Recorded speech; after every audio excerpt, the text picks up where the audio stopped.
Nandito na naman ang inyong lakwatsarang appraiser. Susumahan nyo kung gumala. Punta tayo dito sa bagong open na puntahan dito sa may Araneta Center. Ito yung Fiesta Carnival. So, sino mga nakakaalala dito? Sikat to noong 1990s.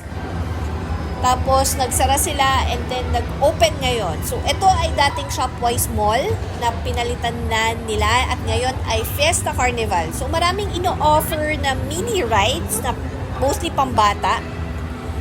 Pero, sino nga bang hindi nakakaalala dito? Dinadala ako ng magulang ko dito every weekend nung elementary days ko.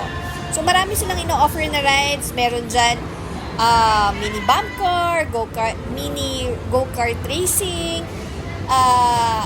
parang bumalik ka sa pagkabata mo pag nandito ka sa Fiesta Carnival na to. So, marami silang kinikater, pero meron din sila na pangmatanda, katulad netong skating rink area na pwede kang mag-rollerblades. Ang presyo neto is $2.99 for 30 minutes. So, hindi namin inano dahil hindi trip ng kasama ko. Tapos, ito yung mini go-kart na pangbata. Kaya din ng pangmatanda, pero mostly pang kids talaga. Tapos, ito yung pinuntahan namin, yung WeJump trampoline. So, inavail namin yung 1 hour na $499. Plus, meron kang babayaran na 99 pesos para sa WeJump socks. And then, magsasign ka ng waiver just in case may mangyari sa inyo, wala silang pananagutan. So, pwede kayo magbayad either GCash or cash. Wala silang credit card. So, ito yung buong area ng WeJump. Tapos, merong libreng locker area kung saan pwede nyo ilagay yung gamit nyo kung may bitbit kayo. Tapos, ayan, bibigyan ko ng pangalan at kung anong oras kayo nag-start na pumasok sa kanila. So, ayan, nilalagay na namin yung medyas.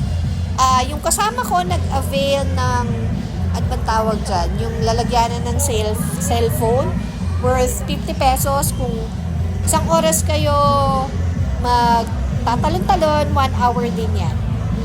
So, masarap bumalik sa pagkabata kahit nasa late 30s na kami. Pero minsan, kailangan mo mag-unwind kung medyo pagod ka na sa trabaho. So, after work, nagkayayaan kami. Kasi galing kami sa go-kart sa may SM North EDSA sa The Block. So, medyo nabitin kami kasi ang mahal na binayaran namin doon, $199, pero 7 minutes ka lang mag-drive ng go-kart. As in, literal na go-kart po yan. Tapos, sabi namin parang bitin pa, so tara, lipat tayo ng ibang location. So, ayan, talon lang kami.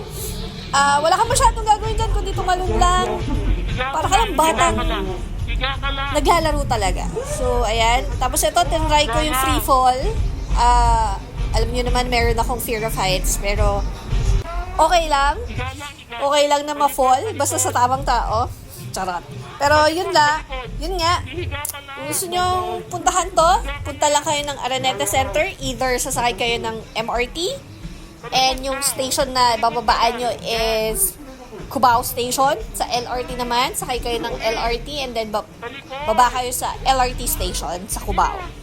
So, ito ay katapat lang ng Araneta Coliseum kung saan naglalaro ang PBA, ang UAAP, ang PVL, or yung mga nagko-concert na mga foreigner at mga local artists. So, hindi kayo maliligaw dito. And then, on the other side, yun yung SM, and then ano ba? Yung mga nearest landmark niya, Farmers. So, basta hindi kayo maliligaw talaga dito pag pinuntahan nyo siya. So, masarap bumalik sa pagiging bata. Masarap kalimutan ko naman yung stress na nararamdaman mo pag alam mong loaded na yung utak mo talaga. So, enjoy nyo lang to, pero 1 hour lang talaga yung in-avail namin. Uunahan ko na kayo, talagang nakakapagod siya. As in, kasi all you have to do is to jump and have fun. As in, maglaro lang kayo. And then dito, ayan, naglaruan ko yung kasama ko. Gusto niya daw magpaikot-ikot kasi walang nagpapaikot sa kanya. So, ayan, pinagtitripan ko siyang pilit na paikutin, pero hindi ko kaya kasi pagod na ako ng mga panahong yan. Tapos, meron dito nakakatuwa na laruin. basketball dahil marunong ako mag-basketball. At ako ay naglalaro. So, ayan. Medyo mahirap lang siya kasi mas maganda maglaro ka lang ng natural na basketball kaysa dyan. Kasi medyo may certain scenario na pwede ka rin matapilok dahil talon ka nga lang ng talon. Pero okay na din. At least nag-e-enjoy kami for a certain period of time. As in, mag-enjoy ka lang talaga pag nandito ka.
So, kailangan natin ibahin yung sound kasi mayroong copyright po dito sa YouTube. So, pasensya na kung ganyan yung tunog niya.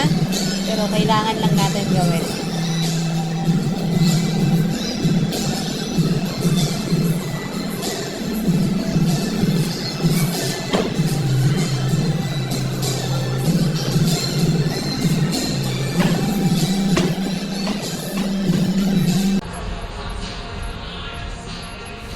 So, ito yung buong area ng trampoline area. Wala ka talagang gagawin kundi tumalon-talon lang sa iba-ibang obstacle course. So, talong ka lang ng talon. So, ganyan lang ang gagawin mo talaga hanggang sa mapagod ka. Ayan yung mga staff. So, sila din. Talon lang din ng talon. So, hanggang sa muli. Ito ang inyong Lakwatsarang appraiser na walang sawang magpapakita sa inyo ng mga kakaibang lugar dito man sa Pilipinas o saan man panig ng mundo. Hanggang sa muli, maraming salamat sa inyong panonood.